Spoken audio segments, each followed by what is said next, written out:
Evening, Britain.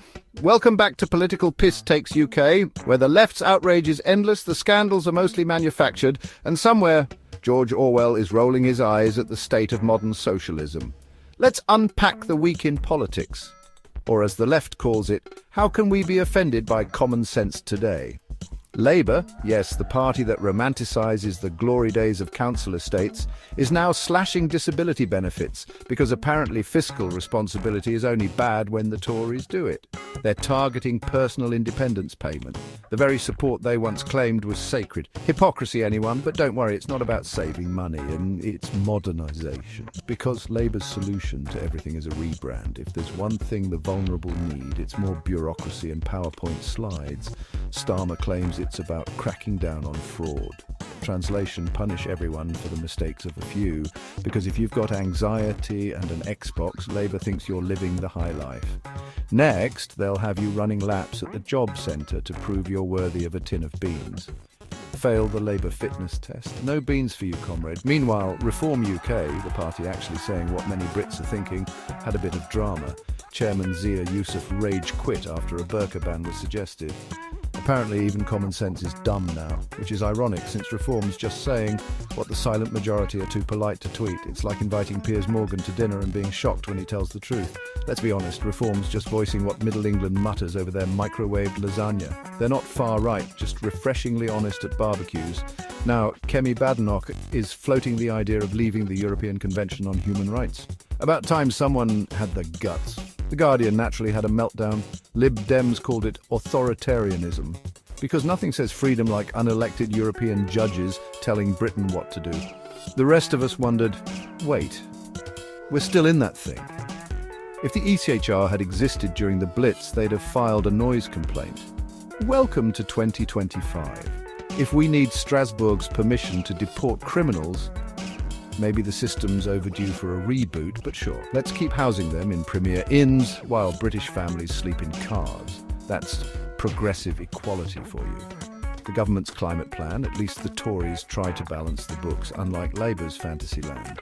Offshore wind projects are collapsing, firms are fleeing, and net zero is looking more like net zero cents. We were promised solar buses, hydrogen homes and green jobs. What did Labour deliver? Bins that shout at you for recycling wrong, ULIS zones that fine you for daring to drive to work, and Ed Miliband still trying to power a windmill with wishful thinking and hummus. Starmer's budget promises the world. Free school meals, NHS funding, trains that run on time. Sounds familiar? And let's throw in affordable housing, because why not add another fantasy to the list? How will he pay for it? We'll grow the economy. Classic Labour, spend first, hope later. Sure, mate, and I'll grow a six-pack and stop rage tweeting at Gary Lineker. It's not a plan, it's a GCSE drama student's wish list after too many Red Bulls. And yes, Liz Lettuce Truss back in the headlines because the left can't let go. Some Tories want her banned from standing again because nothing says broad church like purging your own. Why?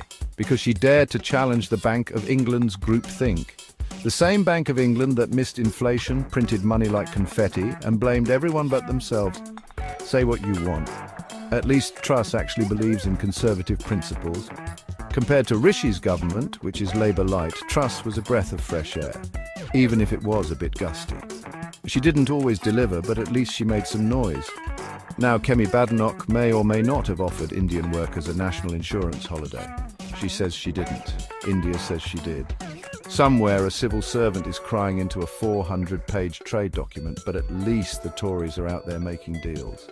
Honestly, I don't care who's lying, as long as we get results. If it means cheaper tech, better curry and wiping the smug off French faces, I'm in. So, to sum up this week's Great British Circus, Labour's copying Tory policies and pretending it's compassion.